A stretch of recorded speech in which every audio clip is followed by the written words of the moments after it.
दोस्तों, मेरा नाम है मुदस्सर बसरी और मैं इस वक्त मौजूद हूँ डिस्ट्रिक्ट भिंबर आज़ाद कश्मीर के अंदर।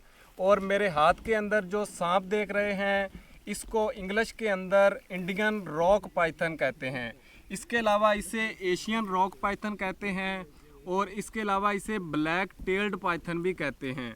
इसे ब्लैक टेल्ड पाइथन इस वजह से कहते हैं क्योंकि यहाँ पर अगर आप फोकस करें इसकी दुम के ऊपर, तो यहाँ जो स्पॉट हैं वो थोड़े से बाकी जो इसकी बॉडी के ऊपर स्पॉट हैं उनकी निस्बत थोड़े गहरे और ब्लैक रंग के होते हैं।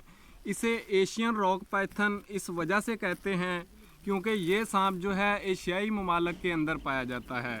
और इसे जो है रॉक पाइथन जो वर्ड है वो असल में, क्योंकि इसके जिस्म के ऊपर आप अगर देखें तो जैसे चट्टानें होती हैं उसकी तरह के इसके ऊपर धब्बे बने हुए होते हैं, तो इस वजह से इस सांप को जो है रॉक पाइथन कहते हैं। तो इसके अलावा जो है इसे इंडियन रॉक पाइथन इस वजह से कहते हैं क्योंकि ये सांप इंडियन सब कॉन्टिनेंट के अंदर पाया जाता है। तो ये थी इसकी नामों की तफसील। अब अगर हम बात करें पाकिस्तान के अंदर इस सांप की डिस्ट्रीब्यूशन की, तो ये जो सांप है पाकिस्तान में सबसे ज़्यादा कश्मीर के अंदर भिंबर के अंदर पाया जाता है। इसके अलावा मीरपुर डिस्ट्रिक्ट जो है वहाँ पे पाया जाता है। इसके अलावा सिंध के कुछ इलाकों में आज से काफ़ी अरसा पहले रिपोर्ट हुआ था। और इसके अलावा पंजाब में अगर हम बात करें तो गुजरात के अंदर सरगोदा के अंदर या उसके आसपास वाले एरियाज़ या कभी कभार जो है सियालकोट के अंदर रिपोर्ट होता है।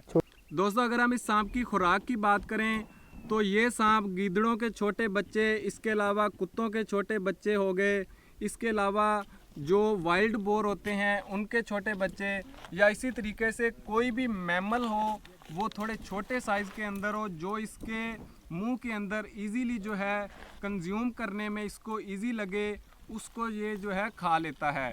इसके अलावा बाज़-औक़ात रोडेंट्स वगैरह को या बर्ड्स को भी अपना निवाला बना लेता है।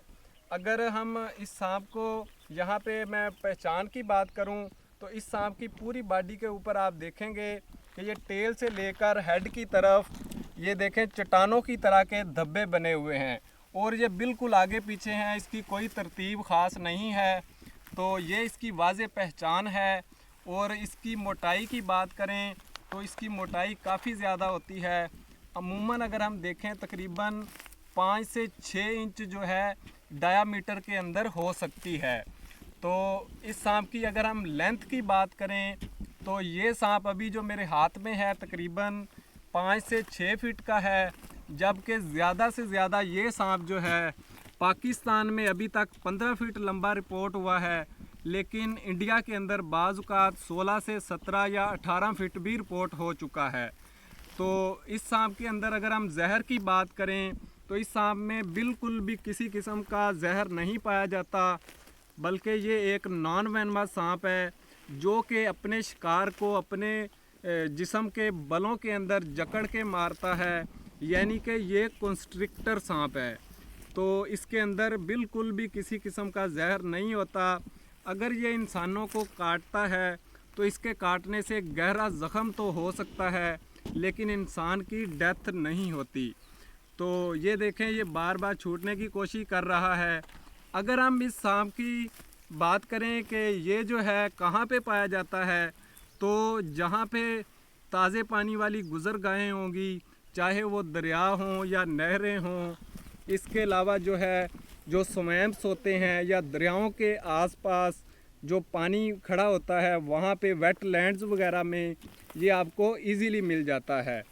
तो ये दोस्तों, यहाँ पर इंटरेस्टिंग चीज़ मैं आपको इसकी बताऊं तो यहाँ आप इसके नाक का जो नथना है उसके थोड़ा सा नीचे वाली साइड पे अगर आप देखें तो आपको 2 सुराख नज़र आएंगे। इन सुराखों को हीट सेंसिंग पिट्स कहा जाता है, यानी कि ये पिट्स ऑर्गन हैं जो कि इस सांप के ऊपर होते हैं या फिर पाकिस्तान में पाए जाने वाले पिट वाइपर के ऊपर होते हैं। ये असल में इनको अंधेरे के अंदर या आँखों को यूज़ किए बगैर इनके शिकार की सिमत और पोजीशन का पता बताते हैं, यानी कि ये जो पिट्स हैं ये इनको बताती हैं कि इस वक्त शिकार इनसे कितनी दूरी पर है।